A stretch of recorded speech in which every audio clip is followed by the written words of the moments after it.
Hello class 12। आज हम लोग second chapter electric potential and capacitance को स्टार्ट करते हैं। तो इलेक्ट्रिक पोटेंशियल क्या होता है इसको समझते हैं। तो इसको समझने के लिए डेफिनेशन लिखी है, बट इसको समझते हैं हम डायग्राम से है। मान लो ये एक चार्ज है, ओ पॉइंट पे रखा हुआ है प्लस क्यू चार्ज, ठीक। लेकिन प्लस क्यू चार्ज है तो इसके अराउंड एक फील्ड होगी जिसमें ये जब दूसरा हम चार्ज लेके आएंगे तो उस चार्ज को या तो वो अट्रैक्ट करेगा या रिपल करेगा। तो एक टेस्ट चार्ज है जो अभी क्यू नॉट जो इन्फिनिटी में रखा हुआ है, एट इन्फिनिटी, ठीक है। इसको हम लेके आते हैं इसकी फील्ड में। जब इसकी फील्ड पे लेके आएंगे यहाँ पे, तो क्योंकि जब ये इस पॉइंट पे पहुँचा तो ये ओ पॉइंट पे रखा हुआ चार्ज इसको रिपल करेगा बाहर की ओर, फोर्स बाहर की ओर लगाएगा। तो हम इस पॉइंट पर इसको फिक्स कर रहे हैं अगेंस्ट द इलेक्ट्रोस्टैटिक फोर्स, इसीलिए इसे इलेक्ट्रोस्टैटिक पोटेंशियल भी बोलते हैं। तो अगेंस्ट द इलेक्ट्रोस्टैटिक फोर्स इसको हम सेट करने की कोशिश कर रहे हैं, कहाँ पर, in the field of this charge plus Q, ठीक। तो जब हम इसकी फील्ड में इसको लेके आएंगे तो हमें इस रिपल्सिव फोर्स के अगेंस्ट कुछ वर्क डन करना पड़ेगा। इस वर्क डन को ही, अमाउंट ऑफ वर्क डन को ही हम क्या बोलेंगे, इलेक्ट्रिक पोटेंशियल बोलेंगे, ठीक। सिंपल सी चीज़ है, अगर यहाँ पॉजिटिव चार्ज रखा है तो पॉजिटिव को रिपल करेगा, तो जिसकी वजह से क्या होगा, अगर इसके पास हमें इसको मूव कराना है, यानी क्यू नॉट को अगर इसके पास मूव कराना है तो हमें against the repulsive force work done करना पड़ेगा। ये वर्क डन आपका स्टोर होता है इलेक्ट्रिक पोटेंशियल के फॉर्म में, ठीक। दिमाग में ये भी आ रहा होगा कि पॉजिटिव चार्ज की वजह से, नेगेटिव चार्ज की वजह से क्या होगा। तो पहले फॉर्मूला देख लेते हैं इसका। फॉर्मूला जो होगा इसको हम v से रिप्रेजेंट करते हैं, that is W upon Q not. यहाँ पर हम क्यू नॉट चार्ज को मूव करा के लेके आ रहे हैं कहाँ, इन्फिनिटी से पॉइंट पे। तो डेफिनेशन क्या है, the amount of work done to bring a unit positive charge is known as potential या इलेक्ट्रोस्टैटिक पोटेंशियल या इलेक्ट्रिक पोटेंशियल, ठीक। अब नेगेटिव चार्ज की वजह से कैसे होगा, माइंड में ये भी आ रहा होगा, नेगेटिव चार्ज अगर रखा है तो क्या होगा। तो नेगेटिव चार्ज की वजह से क्या है, ये एक फील्ड डेवलप हो रही है। अब हमें एक टास्क दिया गया, टास्क क्या है कि इस पॉइंट पर इन्फिनिटी पर रखे चार्ज को ला के सेट करना है। तो जैसे ही इसको हम यहाँ लेके आएंगे ये इसको अट्रैक्ट करना स्टार्ट करेगा। अट्रैक्ट करेगा तो पॉजिटिव नेगेटिव चार्ज खत्म हो जाएगा, यानी फील्ड ही नहीं होगी। तो क्या होगा, हमें यहाँ पर इसको रखना है तो हमें अगेंस्ट वर्क डन करना पड़ेगा, अगेंस्ट द अट्रैक्टिव फोर्स, क्योंकि जो माइनस क्यू चार्ज है वो प्लस क्यू चार्ज को अट्रैक्ट करेगा और अपने में मर्ज करने की कोशिश करेगा। बट हम इसको मर्ज नहीं होना देना चाहते हैं, हम इसको एक पॉइंट पे सेट करना चाहते हैं, ठीक है। तो इसे हम क्या बोलेंगे कि जब हम यहाँ पे लेके आएंगे तो हमें वर्क डन करना होगा against this attractive force, because we want to set this Q naught at point this, यानी ओ पॉइंट पर ये चार्ज रखा हुआ है, मान लिया पी पॉइंट पर हमें इसे ला करके सेट करना है, ठीक। तो दोनों ही केस पे हमें वर्क डन करना पड़ेगा। पॉजिटिव चार्ज के केस पर हमें अगर टेस्ट चार्ज को मूव कराना है इस पॉइंट पर, पी पॉइंट पर, तो हमें वर्क डन करना पड़ेगा अगेंस्ट दैट रिपल्सिव फोर्स। और नेगेटिव चार्ज की वजह से फील्ड है और उसमें अगर मूव कराना है तो हमें वर्क डन करना पड़ेगा अगेंस्ट द अट्रैक्टिव फोर्स, ठीक। तो इलेक्ट्रिक पोटेंशियल क्या होता है, V equals to W upon Q naught, यानी amount of work done to bring a unit positive charge is known as electrostatic potential और इलेक्ट्रिक पोटेंशियल। दोनों सेम चीज़ होती है क्योंकि इलेक्ट्रिक फील्ड की वजह से है। जनरली अगर हम पोटेंशियल की बात करें तो एक 10th में हम लोगों ने फॉर्मेट पढ़ा था, उसको हम देख लेते हैं। हमारे पास दो टैंक है यहाँ पे,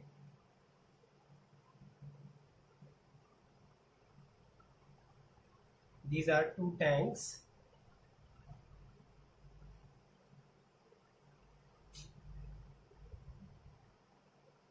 टैंक ए एंड बी। अब टैंक ए जो है वो पूरी तरह से वाटर से फिल है,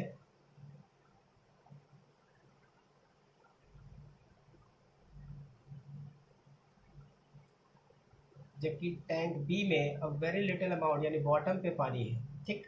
तो इस केस में हम क्या देखेंगे, जो हमारा वाटर है वो ए से बी की ओर मूव करेगा। क्यों, क्योंकि यहाँ पर प्रेशर जो है, जो हाइट का प्रेशर है वो क्या है, ज़्यादा है, जिसकी वजह से ये जो पार्टिकल है पानी के वो मूव करेंगे किधर की ओर, इस तरफ, और ये फिल होना स्टार्ट हो जाएगा। कब तक, जब तक दोनों का लेवल बराबर ना हो जाए। तो यहाँ वाटर क्या है, वाटर एक तरह का चार्ज का काम कर रहा है और चार्ज फ्लो कर रहा है, ठीक। जिस बॉडी पे चार्ज जितना ज़्यादा होगा उसका पोटेंशियल उतना ही ज़्यादा होगा। So potential of A is greater than potential of B. ठीक, तो इस कंडीशन पे क्या हुआ, यहाँ पे जो पानी हो ए से बी तक फ्लो करेगा, कब तक, जब तक कि दोनों का पानी का लेवल सेम ना हो जाए। सेम काम होता है यहाँ चार्ज का यहाँ पर। तो पोटेंशियल क्या है यहाँ से समझ में आ गया होगा। पोटेंशियल एक तरह की बोल सकते हैं एबिलिटी या क्षमता बोल सकते हैं, ठीक है, कि जो चार्ज है वो इसके अंदर कितना है, how much potential of charge in the body. Okay, so the unit of potential की बात करें तो यहाँ पर V की जो पोटेंशियल इलेक्ट्रिक पोटेंशियल की जो यूनिट होती है वो वोल्ट होती है। और क्योंकि इसमें कोई डायरेक्शन नहीं होती है तो V is a scalar quantity. तो दो इसके बारे में बात पता लगी कि it is a scalar quantity.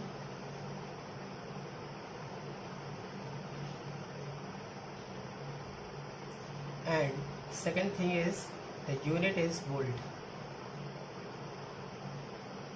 Volt और कह सकते हैं V इक्वल्स टू W/Q0 होता है, यानी W जो है वो जूल है और Q0 चार्ज है, तो इसकी जो यूनिट हो जाएगी वो joule coulomb inverse. This is the unit of electric potential.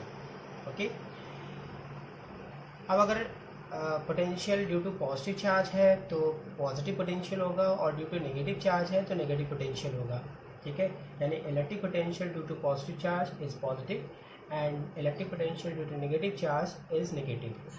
बात करते हैं इलेक्ट्रिक पोटेंशियल डिफरेंस की। तो इलेक्ट्रिक पोटेंशियल डिफरेंस क्या होता है, अब अगर हम चार्ज को एक फील्ड के अंदर मूव करा रहे हैं एक पॉइंट से दूसरे पॉइंट तक, ठीक, तो हमें उस चार्ज को मूव कराने में कुछ वर्क डन करना पड़ेगा।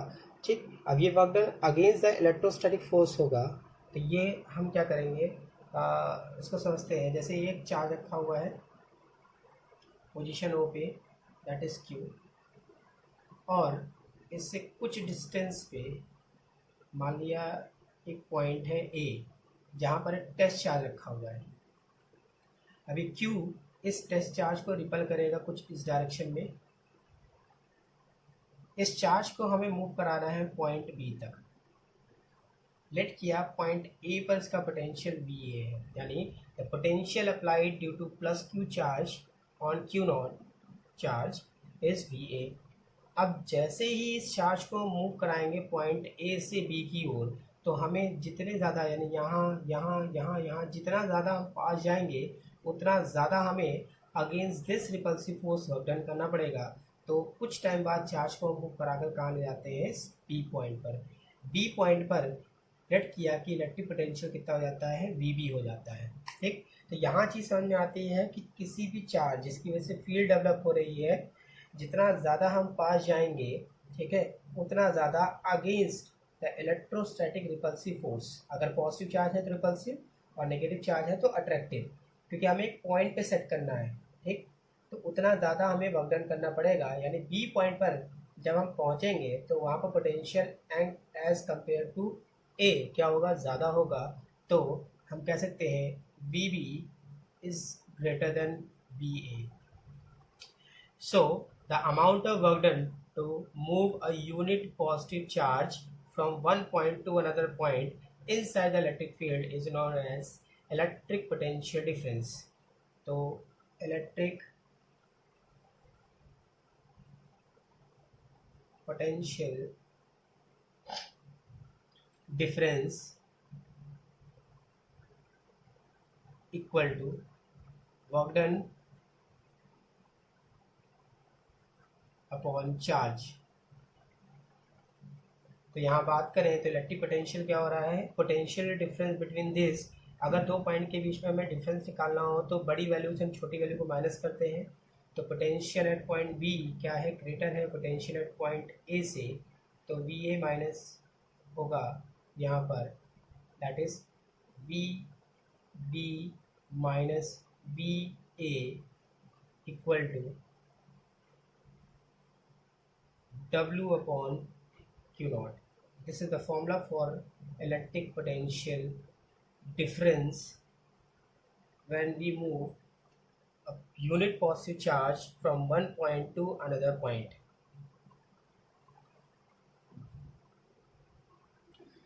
ओके, नाउ नेक्स्ट टॉपिक की बात करते हैं इस पे। तो electric potential due to point charge, तो उसको समझते हैं। ठीक है, हम निकालेंगे किसी भी एक चार्ज की वजह से दूसरे चार्ज पर कितना पोटेंशियल काम करेगा, ड्यू टू पॉइंट चार्ज की बात कर रहे हैं। ठीक है, तो सपोज किया कि ये पॉइंट है ओ, जहाँ पर एक चार्ज प्लस क्यू रखा हुआ है।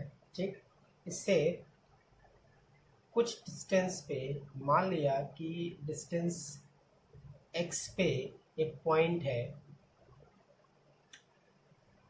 जहाँ पर टेस्ट चार्ज को मूव करा के लेके आ रहे हैं, कहाँ से, फ्रॉम इन्फिनिटी।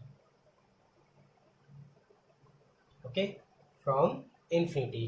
तो फिर से समझ लेते हैं कि एक हमारे पास पॉइंट है ओ, ओ पे पॉजिटिव प्लस क्यू चार्ज रखा हुआ है, और इससे एक्स डिस्टेंस पे पॉइंट है ए, जहाँ पर क्यू नॉट चार्ज रखा हुआ है, जिसको इन्फिनिटी से मूव करा के लेके आ रहे हैं पॉइंट ए पे।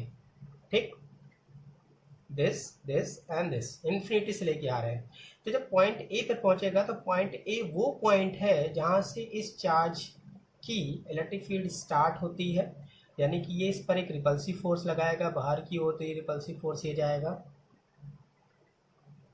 ठीक है, अब हमें इस चार्ज को पी पॉइंट पर सेट करना है, जिसकी डिस्टेंस ओ से आर है।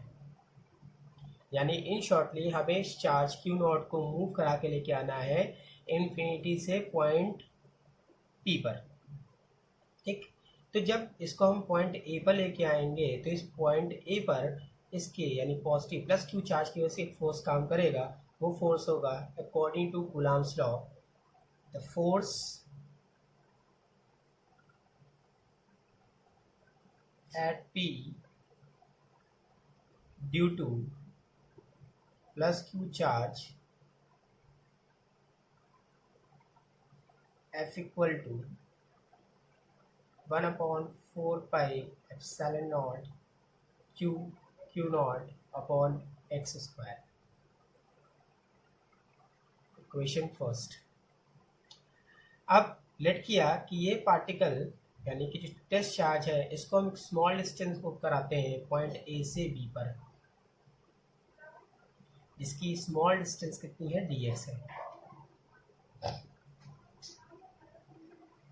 तो जब ए से बी तक मूव कराएंगे तो हमें एक स्मॉल वर्क डन करना पड़ेगा। ये स्मॉल वर्क डन क्या होगा, small work done to move Q naught charge from point A to B.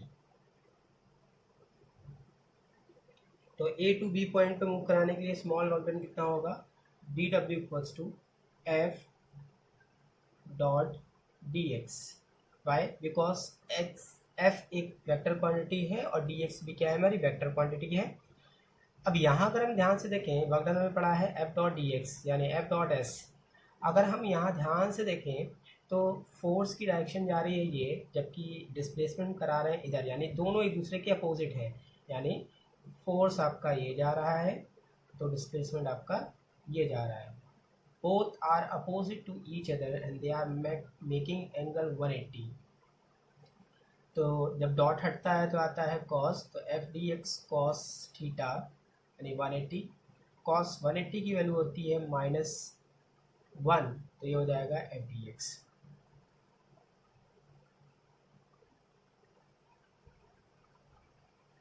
Okay, now अब हम क्या करेंगे, पहली इक्वेशन से f की वैल्यू यहाँ रखिए, तो स्मॉल वर्क डन क्या हो जाएगा, d W equals to -1/4 pi epsilon naught Q naught upon x square d x. यहाँ तक क्लियर हो गया, कोई प्रॉब्लम नहीं है यहाँ तक, बिल्कुल एक एक स्टेप आप दोबारा फिर से देख लीजिएगा। ठीक है, तो आपको क्लियर होता जाएगा। And very most important thing, please like and subscribe my channel, तो मैं आगे ऐसे अच्छे से अच्छे वीडियो बनाने की कोशिश कर सकूं। मैं पूरी कोशिश कर रहा हूं कि जितना हो सके मैं अपनी तरफ से पूरा आपको 100% देने की कोशिश करूं। I am trying my level best. Okay, so d W equals to minus, यहाँ से स्मॉल वर्क डन कितना आ जाएगा आपका, यह आ जाएगा इक्वेशन सेकेंड। ओके, सो बात करते हैं यहाँ पे नेक्स्ट आगे टोटल वर्क डन की, बिकॉज हम यहाँ पे जो चार्ज है उसको मूव करा रहे हैं इन्फिनिटी से और लेके आ रहे हैं पॉइंट पी पर, जिसकी डिस्टेंस क्या है इस ओ से, कितनी है आर है। फिर से समझ लेते हैं, इन्फिनिटी से लेके आ रहे हैं पॉइंट पी पर, यानी जो डिस्टेंस है वो x equal to infinity to x equal to R बन रही है, क्योंकि यहाँ से यहाँ लेके आ रहे हैं तो दो लिमिट दिख रही हैं। तो total work done to bring Q naught charge from infinity to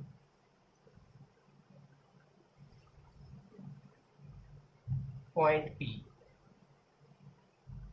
यानी कि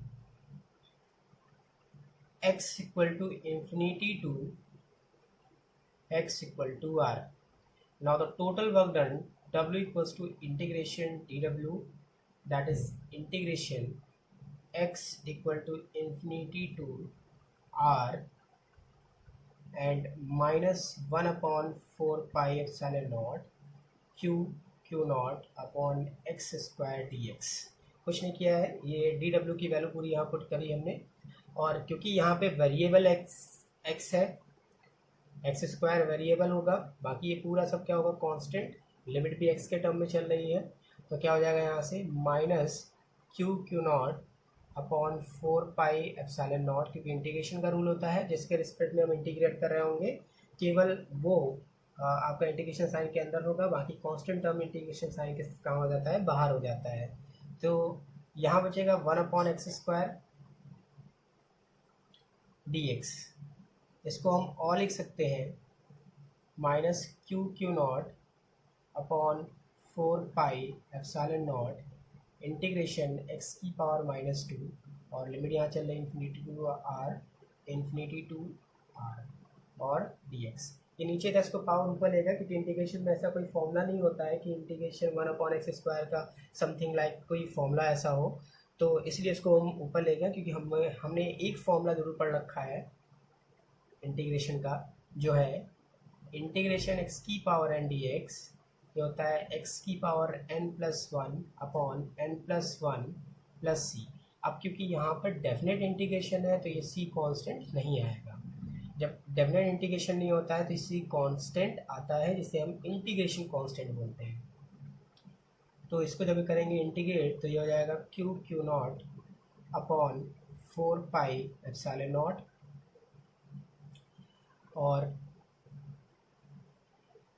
n की जगह पर यहाँ पर -2 है तो -2 प्लस 1 यानी -1, और नीचे -2 प्लस 1 यानी -1, और यहाँ लिमिट लग जाएगी इंटीग्रेशन यानी इन्फिनिटी टू r। नेक्स्ट इसमें हम लिमिट रखेंगे तो minus Q naught upon 4 pi epsilon not, इसको हम नीचे लाएंगे तो 1 अपॉन माइनस साइन हो जाएगा यहाँ पे, और माइनस पावर है ऊपर, इसको नीचे लाते क्या हो जाएगा प्लस में, तो इन्फिनिटी टू आर। ठीक, अब हम यहाँ रखते हैं लिमिट, तो डब्ल्यू इक्वल टू क्या हो जाएगा, माइनस माइनस हो गया प्लस, तो Q naught upon 4 pi epsilon not, limit upper limit minus lower limit, यानी एक बार x की जगह पर r रखा और एक बार x की जगह पर इन्फिनिटी रखा। We know that something upon infinity is zero, so ये पूरा पोर्शन क्या हो जाएगा जीरो, तो यहाँ से वर्क डन कितना आ जाएगा 1 upon 4 pi epsilon naught Q naught upon r। Equation third. अब अगर हम फॉर्मूले की बात करें इलेक्ट्रिक पोटेंशियल की, तो इलेक्ट्रिक पोटेंशियल का जो फॉर्मूला हमने देखा वो क्या था, v equals to W upon Q naught. तो यहाँ से W की वैल्यू अगर हम यहाँ रखेंगे तो 1 upon 4 pi epsilon naught Q naught upon R upon Q naught, तो क्यू नॉट से क्यू नॉट कैंसिल, तो यहाँ से क्या बचेगा V equals to 1 upon 4 pi epsilon naught, ये पूरा रिमेन्स हो जाएगा, ये पूरा आपका रिमेन रहेगा यहाँ पे आएगा, और Q upon R। This is the formula of electric potential due to a point charge. Okay, so ये था हमारा electric potential difference and electric potential due to point charge. Okay, तो इस वीडियो में यहीं तक रखते हैं. नेक्स्ट वीडियो में हम लोग आगे के टॉपिक्स के बारे में बात करेंगे. But don't forget, please like and subscribe my channel. इसकी वजह से मैं आगे इंस्पायर होकर आगे अच्छे से अच्छे वीडियोस पे डाल सकती हूँ. ओके.